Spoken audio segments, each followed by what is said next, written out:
Hello everyone, welcome back to my channel. Today we are going to continue chapter 9, The Earth, Our Habitat, from class 6th SS semester 2.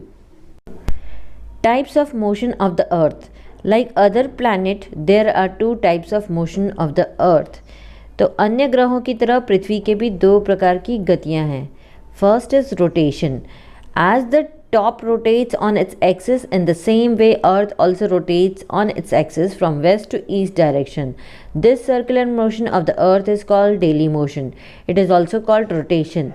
The earth completes a cycle of 1670 kilometers per hour on equator. It takes 24 hours to complete this cycle. The speed has played an important role in shaping the earth's orange shape. तो rotation, जिस तरह से एक लट्टू अपनी axis पर घूमता है उसी तरह पृथ्वी भी अपनी धुरी पर यानी अपने एक्सिस पर घूमती है. तो वो कैसे घूमती है? पश्चिम से पूर्व की दिशा की ओर घूमती है. पृथ्वी की इस गोलाकार गति को डेली मोशन कहते हैं. तो इसे रोटेशन भी हम कहते हैं. अर्थ अपना एक चक्कर इक्वेटर पर 1670 किलोमीटर प्रति घंटे की रफ्तार से पूरा करती है. इस चक्र को पूरा करने में पूरे 24 घंटे लगते हैं. इस गति ने अर्थ को एक ऑरेंज शेप देने में बहुत ही महत्वपूर्ण भूमिका निभाई है. Next is revolution. The earth revolves around the sun as it rotates on its axis. It takes about 365 days for the earth to complete its revolution.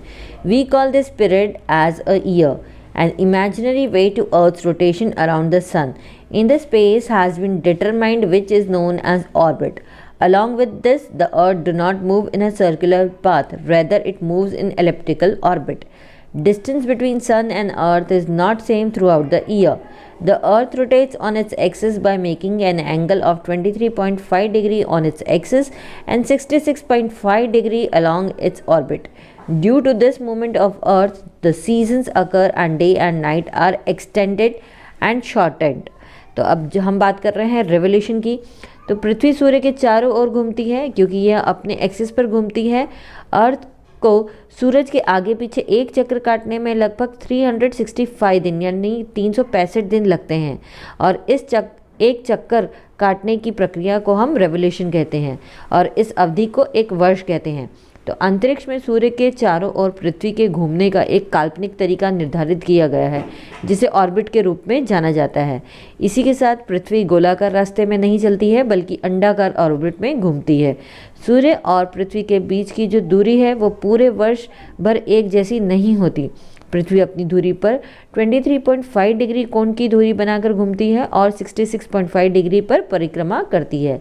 पृथ्वी की इस गति के कारण ही मौसम और दिन और रातें बढ़ जाती हैं और छोटी हो जाती हैं.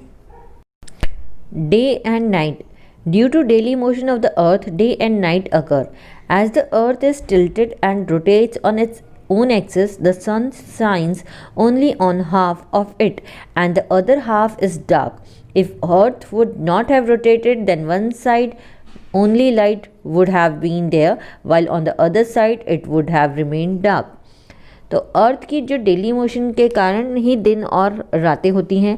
जैसा कि आप सभी जानते हैं कि जो पृथ्वी है वो झुकी हुई है और ये अपनी धुरी पर ही घूमती है यानी कि अपने एक्सिस पर घूमती है. तो सूर्य इसके आधे भाग पर ही चमकता हुआ दिखाई देता है और दूसरी तरफ अंधेरा रहता है. अगर हमारी अर्थ नहीं घूमती है तो एक तरफ केवल प्रकाश होगा और जबकि दूसरी तरफ सिर्फ अंधकार ही होगा. But it isn't so.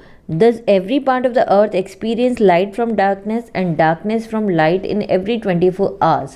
Because of it, every part of the earth experiences morning, afternoon and evening.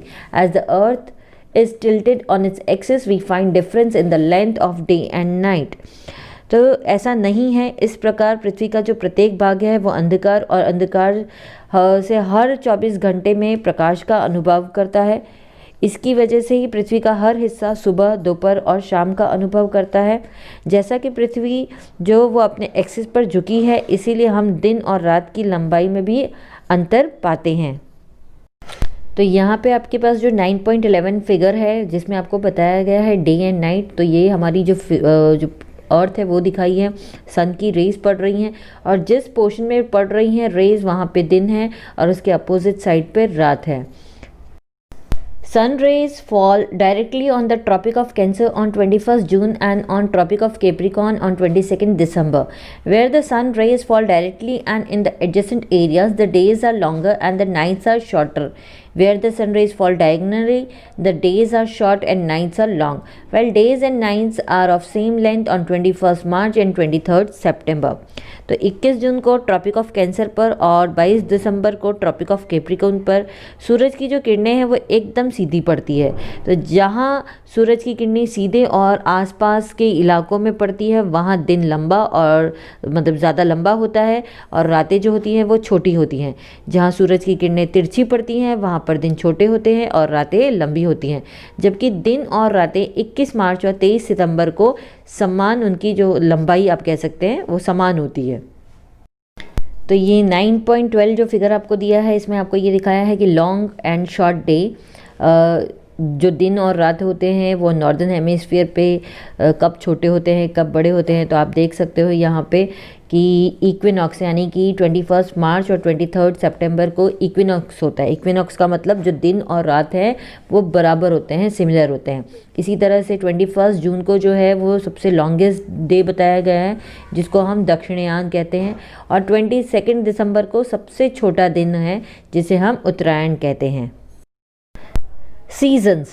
As the earth is tilted on its axis, one by one northern hemisphere and southern hemisphere come in front of sun. The rays of sun fall straight on north or south of equator. Thus there is difference in day and night. In the areas where sunshine is for longer time they experience summer, whereas the areas the sunshine is for shorter time they experience winter. Seasons directly affects human life. तो seasons को हम कहते हैं मौसम। जैसा कि पृथ्वी अपने axis पे थोड़ा सा झुका हुआ है इसीलिए एक के बाद एक नॉर्दर्न हेमिस्फीयर और सदर्न हेमिस्फीयर सूरज के सामने आते हैं। सूरज की किरणें इक्वेटर के नॉर्थ या साउथ में एकदम सीधी पड़ती हैं। इसी प्रकार दिन और रात में अंतर आता है। जिन क्षेत्रों में धूप अधिक समय के लिए होती है वे गर्मियों का अनुभव करते हैं, जबकि धूप उन क्षेत्रों में कम समय के लिए होती है जहां वे सर्दियों का अनुभव करते हैं। तो आप कह सकते हैं कि मौसम जो है वो सीधे मानव जीवन को प्रभावित करते हैं। उत्तरायण। The direct rays of the sun begin to fall towards north of equator. Thus northern solstice occurs on 22nd December. Sun enters Makar Rashi on 14th January, so it is called Makar Sankranti. तो अब हम बात कर रहे हैं उत्तरायण की। सूर्य की सीधे किरणें इक्वेटर के उत्तर की ओर गिरने लगती हैं। इस प्रकार उत्तरी संक्रांति यानी 22 दिसंबर को होती है। 14 जनवरी को सूर्य मकर राशि में प्रवेश करता है, इसीलिए इसे मकर संक्रांति के नाम से जाना जाता है। Next is Dakshinayan. From 22 June the direct rays of the sun shift from Tropic of Cancer towards south of equator. It is called Dakshinayan. तो 22 जून से सूर्य की सीधी किरणें कर्क रेखा यानी कि ट्रॉपिक ऑफ कैंसर से इक्वेटर से होती हुई साउथ में जाती हैं, इसीलिए इसे दक्षिणायन कहा जाता है, यानी कि दक्षिण की तरफ प्रवेश कर रही हैं। Next is equinox. Sun and the equator intersect each other twice in a year. This intersection is called equinox. During equinox, sun moves towards northern hemisphere. So from 22nd March, length of the days increases and nights become short. On 21st June, longest day and shortest night is experienced in the northern hemisphere. As the sun moves towards southern hemisphere, from 24th September, length of the days start increasing and nights become shorter. On 22nd December, days are longest and nights are shortest in southern hemisphere. During the year on 21st March and 23rd September, sun rays fall straight on equator, because of which nights and days are equal. It is called equinox. तो वर्ष में 2 बार सूर्य और equator एक दूसरे को काटते हैं यानी कि इंटरसेक्ट करते हैं। इस चौराहे को इक्विनॉक्स कहा जाता है। इक्विनॉक्स के दौरान सूरज नॉर्दर्न हेमिस्फीयर की ओर बढ़ता है, इसीलिए 22 मार्च की लंबाई बढ़ जाती है और जो रात है वो छोटी हो जाती है। 21 जून को सबसे लंबा दिन और सबसे छोटी रात नॉर्दर्न हेमिस्फीयर में इसका अनुभव किया जाता है। जैसे ही सूर्य सदर्न हेमिस्फीयर की ओर बढ़ता है, 24 सितंबर के दिन की लंबाई बढ़ने लगती है और रातें जो हैं वो छोटी हो जाती हैं। 22 दिसंबर को दिन जो है वो सबसे लंबे होते हैं और सदर्न हेमिस्फीयर में जो रातें हैं वो सबसे आप कह सकते हो कम हो जाती हैं। वर्ष के दौरान 21 मार्च और 23 सितंबर को सूर्योदय होता है, जिसके कारण सीधे इक्वेटर पर रातें और दिन बराबर होते हैं। इसे हम इक्विनॉक्स के नाम से जानते हैं। Now next is leap year. Since 1 year of Earth is 365 days and 6 hours, but it is difficult to calculate 1/4 of the day. So we count year as having 365 days. In order to compensate, remaining 6 hours are added to the month of the February every 4 years. That is, February has 29 days in place of 28 days. We call that year leap year. तो leap year यानी कि क्योंकि पृथ्वी को एक साल पूरा करने में 365 दिन और 6 घंटे लगते हैं, लेकिन दिन के 1/4 की कैलकुलेशन करना बहुत ही डिफ़िकल्ट होता है हमारे लिए, इसीलिए हम वर्ष को 365 दिन मानते हैं। बाकी के 6 घंटों की भरपाई के लिए हर 4 साल में फरवरी के महीने में उसको जोड़ दिया जाता है, यानी फरवरी में 28 दिनों के स्थान पर 29 जो दिन हैं वो हो जाते हैं, तब हम उस साल को लीप ईयर के नाम से जानते हैं। Eclipse. We get light from sun and moon. Sun is self-illuminated and shines brightly, while the moon is illuminated with the light of the sun. Illuminated part is seen on the earth on different days. An occasion when moon or the sun seem to be completely or partially disappearing because of one of them in passing between the other and the earth. In such situation, it is eclipse. तो eclipse को हम ग्रहण के नाम से जानते हैं। आप सभी जानते हैं कि हमें सूर्य और चंद्रमा से प्रकाश मिलता है। सूर्य स्वयं प्रकाशमान है, यानी कि सूर्य की खुद की लाइट होती है और वो चमकता है, जबकि जो चंद्रमा होता है सूर्य की प्रकाश से वो प्रकाशित होता है। तो अलग अलग दिनों में पृथ्वी पर चमकता हुआ हमको जो चांद है वो दिखाई देता है, उसका जो भाग है वो दिखाई देता है। एक ऐसा समय जब चांद या सूरज पूरी तरह से आंशिक यानी पार्शियली रूप से गायब हो जाते हैं, क्योंकि तब उनमें से एक उसके ऊपर से गुजर रहा है और दूसरी ओर पृथ्वी के बीच में हो, तब ऐसी स्थिति को हम कहते हैं ग्रहण यानी कि eclipse. Solar eclipse. Moon is close to the earth. It revolves around the earth. Sometimes while revolving, it comes between sun and earth. At this time, as the shadow of moon constrains, sun is not visible. This event is called solar eclipse. As the moon is very small as compared to sun, it cannot cover whole sun. Thus, solar eclipse cannot be seen all over the world together. Solar eclipse occurs on no moon day, but this event doesn't take place on every no moon day. तो solar eclipse, इसे हम सूर्य ग्रहण के नाम से जानते हैं। चंद्रमा पृथ्वी के करीब है, ये पृथ्वी के चारों ओर घूमती है। कभी कभी परिक्रमा करते समय ये सूर्य और पृथ्वी के बीच आती है। तो इस समय जैसे ही चंद्रमा की छाया पड़ती है तो सूरज दिखाई नहीं देता, तब इस घटना को हम सूर्य ग्रहण कहते हैं। इसे सूर्य ग्रहण के नाम से जाना जाता है। क्योंकि सूरज की तुलना में चंद्रमा बहुत छोटा होता है, इसलिए ये पूरे सूर्य को कवर नहीं कर सकता है। इस प्रकार सूर्य ग्रहण को पूरे विश्व में एक साथ नहीं देखा जा सकता। सूर्य ग्रहण दोपहर के बाद होता है, लेकिन ये घटना हर नो मून डे पर नहीं होती है। नो मून डे यानी कि अमावस का दिन। सो इन 9.13 figure you can see solar eclipse diagram. यहाँ पे दिखाया है आपको कि किस तरह सन और अर्थ के बीच में मून आया है और इसने एक पर्टिकुलर एरिया जो है वो सन का कवर किया है, तो इसकी छाया जो है वो अर्थ पे गिर रही है। सो इसको हम कहते हैं solar eclipse.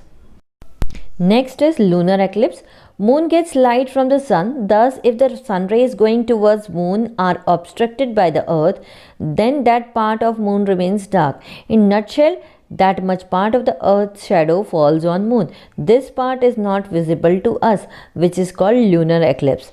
Such event occurs on full moon night, but such events do not take place on every full moon night. तो लूनर एक्लिप्स, जिसे हम चंद्रग्रहण के नाम से जानते हैं, चंद्रमा सूर्य से प्रकाश प्राप्त करता है। इस प्रकार यदि चंद्रमा की ओर जाने वाले सूर्य प्रकाश में पृथ्वी जो है वो बाधा डालती है, यानी एक ऑब्स्ट्रक्शन डालती है, तब चंद्रमा का वो हिस्सा अंधेरा, मतलब उसमें अंधेरा रहता है। तो अगर हम संक्षेप में बात करें, ब्रीफ में बात करें, तो पृथ्वी की छाया का बहुत हिस्सा चंद्रमा पर पड़ता है और ये हिस्सा हमें दिखाई नहीं देता, जिसे हम चंद्र ग्रहण कहते हैं। तो इस तरह की घटना को हम पूर्णिमा की रात कहते हैं। लेकिन इस तरह की घटनाएं आप कह सकते हैं ज़रूरी नहीं है कि हर बार ये पूर्णिमा की रात को ही हो। तो यहाँ पे आप डायग्राम में देख सकते हैं 9.14 फिगर लूनर एक्लिप्स आपको दिखाया है कि सन और मून के बीच में अर्थ आ गया है, और अर्थ अगर बीच में आया है तो जो सन की जो रोशनी है जो मून पे पड़ती है तो वो पड़ नहीं रही है। इसकी वजह से हमको चांद से पूरा का पूरा क्या दिख रहा है, पूरा अंधेरा ही मिल रहा है हमारे पूरे एक भाग पे अर्थ के। तो ये था हमारा चैप्टर। अगर आपको अच्छा लगा, समझ में आया तो प्लीज़ सब्सक्राइब करिए मेरा channel Harshida education. Bye bye.